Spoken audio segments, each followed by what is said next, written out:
आज मैं electro homeopathic medicine, electro homeopathic दवा A2 एंजीवाइटिको नंबर 2 को लेकर आपके समक्ष उपस्थित हूँ। A2 यह ब्लड प्योरीफायर है, जैसा नाम से ही स्पष्ट है। और जिस तरीके से A1 का प्रभाव आर्टरीज पर था, उसी तरीके से A2 का प्रभाव right side of the heart, हृदय के दाएं भाग पर और संपूर्ण वेनस सिस्टम पर है।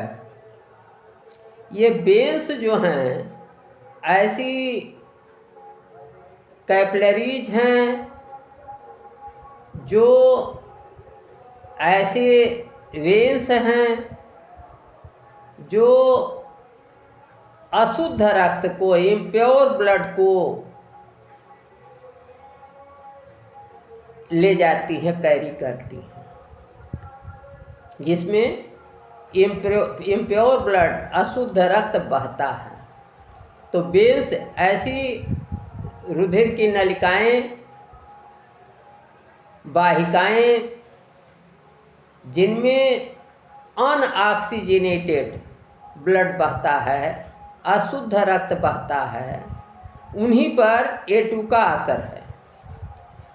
यहाँ एक विशेष बात यह है कि एक जो पल्मोनरी आर्टरी होती है उसमें भी अशुद्ध रक्त बहता है।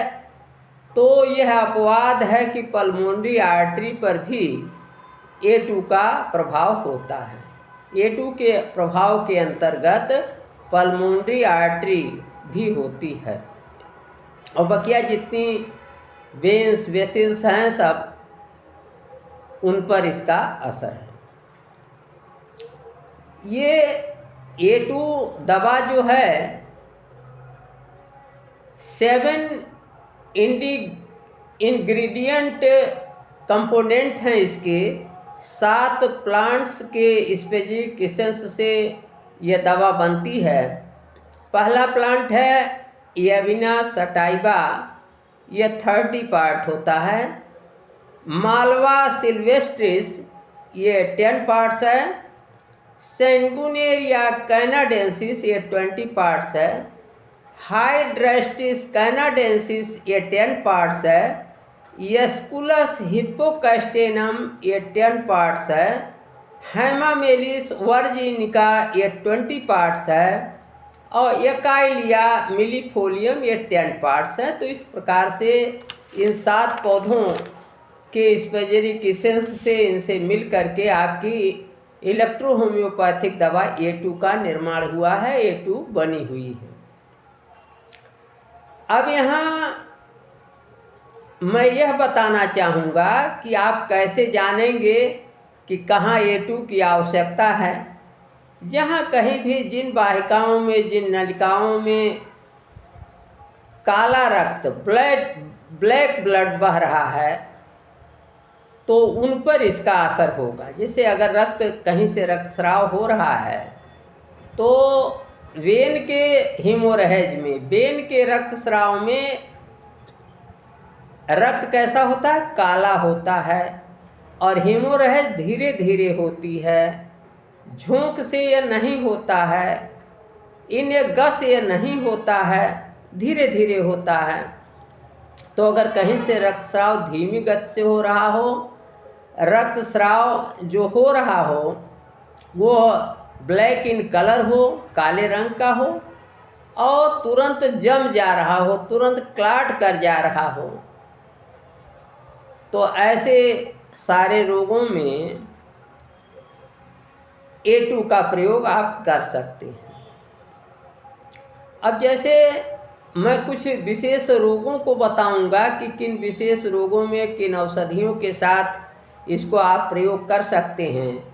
जैसे अगर एनीमिया किसी को है, खून की कमी है, तो A2 सेकंड डाइल्यूशन को S1 सेकंड डाइल्यूशन के साथ प्रयोग किया जाता है।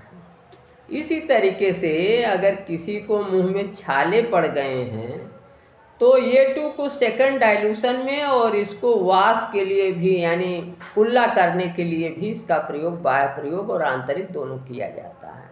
मिडिल डाइल्यूशन में यानी 30 पोटेंसी में मान लीजिए एपोप्लेक्सी एसाइड्स का मतलब है पेट में पानी भर जाना, जिसको हिंदी में उदरी रोग भी कहते हैं, उसमें भी ये काम करता है। कन्वुल्सन्स में ऐठन वगैरह हो जाए तो उसमें भी ये मिडिल डाइल्यूशंस काम करते हैं।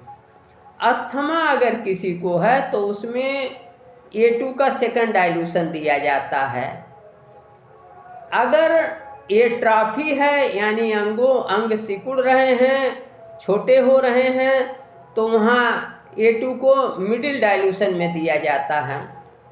अगर कंजस्टिव हेडेक हैं यानी रक्त जमा होने के कारण सिर दर्द है तो इसे जो है थर्ड डाइल्यूशन में दिया जाता है। इंटरनली और एक्सटर्नली कंप्रेस के रूप में प्रयोग किया जाता है।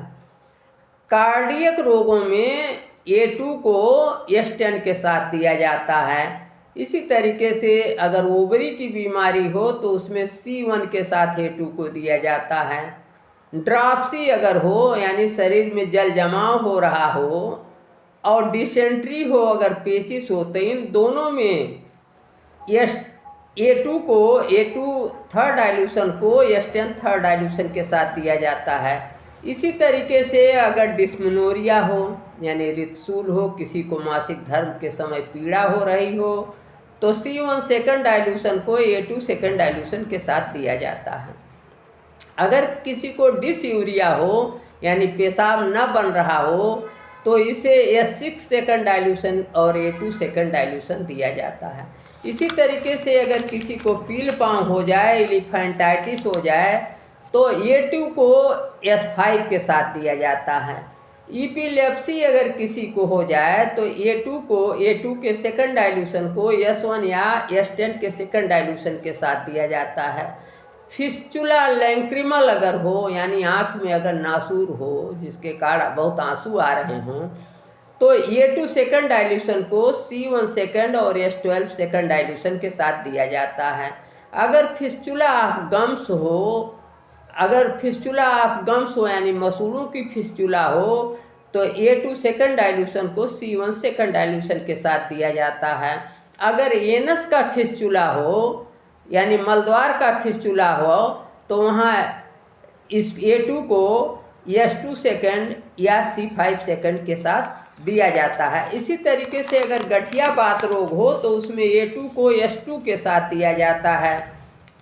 इसी तरीके से अगर हीमोरेज हो रही हो, रक्तस्राव हो रहा हो, तो वहाँ A2 को C2 के साथ दिया जाता है।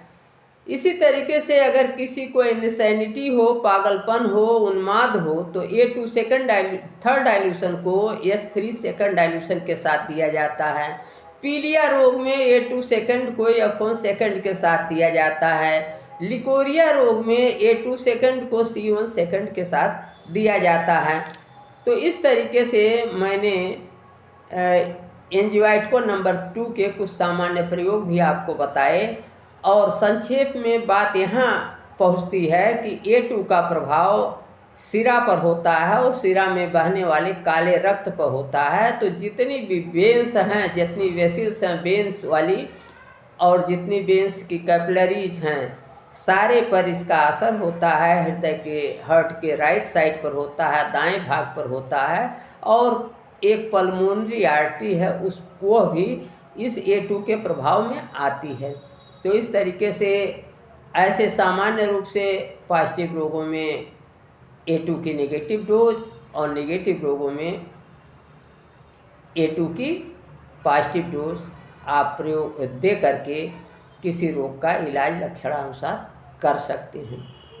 मैं अपने YouTube चैनल डॉक्टर प्रेम नारायण पर रोज़ इलेक्ट्रो होम्योपैथिक और होम्योपैथिक वीडियो अल्टरनेट क्रम में, एकांतर क्रम में डालता रहता हूं। और यदि आपने अभी तक मेरा YouTube चैनल सब्सक्राइब नहीं किया है तो आज ही कर लें ताकि आपको नई नई जानकारी इलेक्ट्रो होम्योपैथिक और होम्योपैथिक बराबर मिलती रहे। आज के वीडियो में इतना ही। अगले वीडियो में फिर मिलेंगे। नमस्कार, मैं डॉक्टर प्रेम नारायण।